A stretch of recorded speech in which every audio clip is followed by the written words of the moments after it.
That old wooden duck your grandfather used for hunting, now sitting on the mantelpiece? Or that rusty old weather vane that's been on top of the family barn for as long as anyone can remember? You might see them as just charming, rustic decorations. But what if I told you that some of these handmade items are now considered masterpieces of American art, selling at auction for tens, or even hundreds of thousands of dollars? Today on Treasure Hunters, we're exploring the authentic, incredible, and surprisingly valuable world of American folk art. Its history, or provenance, is key. An object with a known story or origin is always more valuable. Welcome back to Treasure Hunters. When we think of valuable art, we often picture paintings in a museum, but some of the most sought-after and expensive art in America was unmade by famous artists. It was made by ordinary, often self-taught people. Farmers, carpenters, and homemakers. Their work, known as folk art, captures the true spirit of American history, and collectors are willing to pay a fortune for it. So what elevates a simple handmade object into a valuable piece of folk art? Single rare decoy made by a master carver has sold for over $1 million at auction? Does it show exceptional skill or a unique creative vision? Collectors look for pieces that stand out as sculpture. Antique quilts, made by Amish women in communities like Lancaster, Pennsylvania, are famous for their bold, graphic, almost modern designs. Quilts from the isolated community of G.S. Bend, Alabama, are considered masterpieces of abstract art and hang in museums. Weather vanes from the 19th century, especially those with unique forms like ships, angels, Native American figures, or detailed horses, are highly prized for their sculptural quality. First is authenticity and age. Is it a genuine antique from the 19th or early 20th century?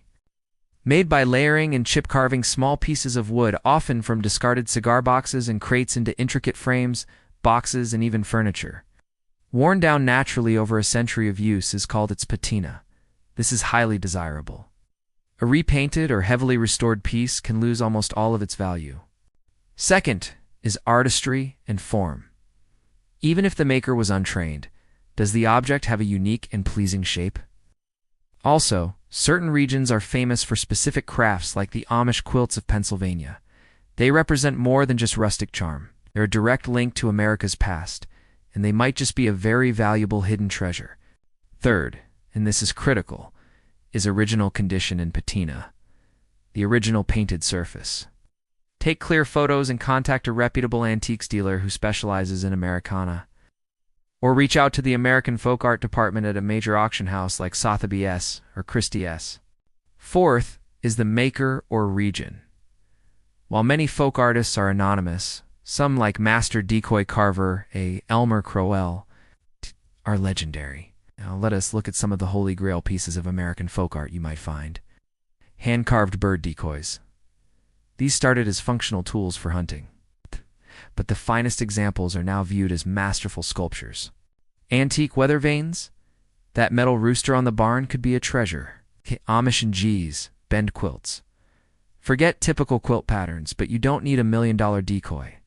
There are other valuable finds. Look for tramp art. This is a type of woodwork popular from the 1870s to the 1940s.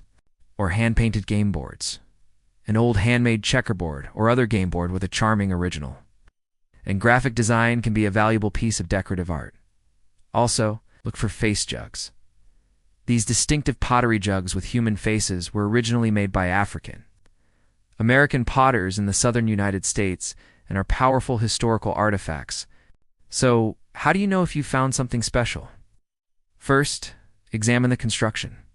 Look for signs of real age, like square-cut nails, hand-carving marks, and a natural pattern of wear that can't be faked. Next, resist the urge to clean or repaint. You could be wiping away thousands of dollars in value. The history is in the wear. The most important step is to consult an expert. This is a field where professional advice is essential. So take a new look at those old handmade objects in your family's home or barn. If you enjoyed this unique treasure hunt, please hit that like button, share it, and subscribe to Treasure Hunters for more.